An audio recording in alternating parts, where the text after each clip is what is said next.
Privacy compliance programme, उसका अगला पहलू, अगर मुझे डेटा भारत से बाहर भेजना है प्रोसेसिंग के लिए, सर्विस प्रोवाइडर्स बाहर हैं मेरे, कुछ भी हम डिस्कस करेंगे डिटेल में, तो मुझे क्या करना चाहिए, डीपीडीपी एक्ट के हिसाब से मुझे क्या करना चाहिए।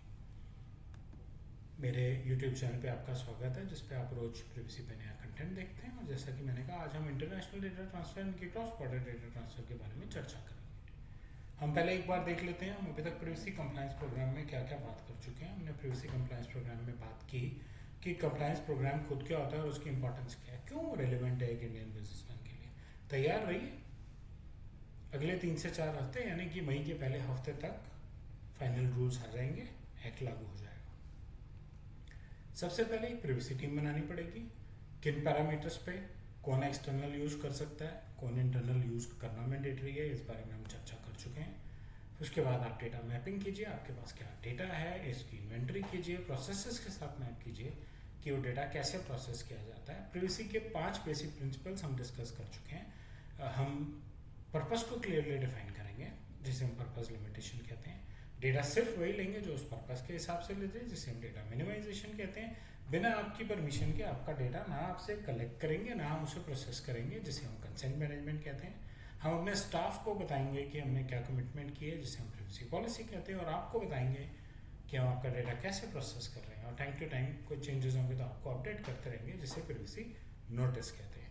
हमने बात की डेटा प्रिंसिपल के राइट्स की, वेंडर मैनेजमेंट की, हमने बात की ग्रीवेंस रिड्रेसल सिस्टम की, और डेटा के सिक्योरिटी की, कॉन्फिडेंशियलिटी, इंटेग्रिटी, अवेलेबिलिटी की। फिर हमने बात की थी इंसिडेंट मैनेजमेंट और उससे रिलेटेड बेस्ट प्रैक्टिसेस की। फाइनली प्राइवेसी इम्पैक्ट असेसमेंट क्या चीज़ है और कंसेंट मैनेजमेंट के क्या पैरामीटर्स हैं। इन सब चीज़ों पे हमने बात की अब तक, और आज हम बात करने वाले हैं क्रॉस बॉर्डर डेटा ट्रांसफर की, इंटरनेशनल डेटा ट्रांसफर की, यानी कि हम अपने देश से डेटा बाहर भेजना चाहते हैं। जेनरिक टर्म्स में आप कह सकते हैं कोई 2 देश हैं, एक देश की एक कंपनी दूसरे देश में डेटा भेजना चाहती है। बट हम डीपीडीपी एक्ट में बात करेंगे तो हम कह रहे हैं हम अपने देश से डेटा बाहर भेज रहे हैं। क्यों भेज रहे हैं?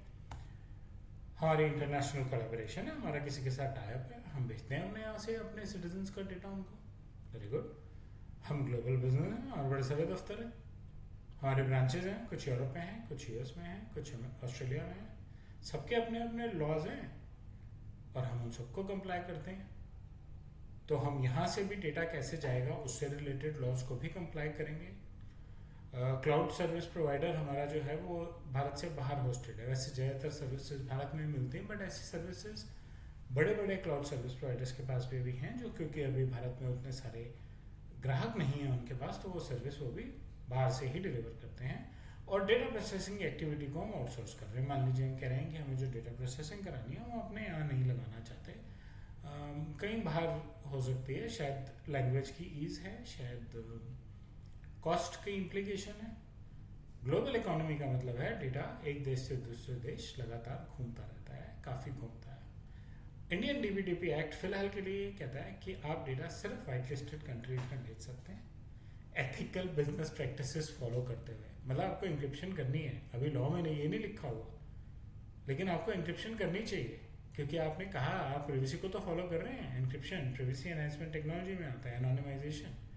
आपको ध्यान देना होगा कि रेसिपिएंट कंट्री में क्या लॉज हैं, और क्या हम जब डेटा भेज रहे हैं तो वहाँ की जिस भी कंपनी को भेज रहे हैं वो उसको ठीक से फॉलो कर रहा है।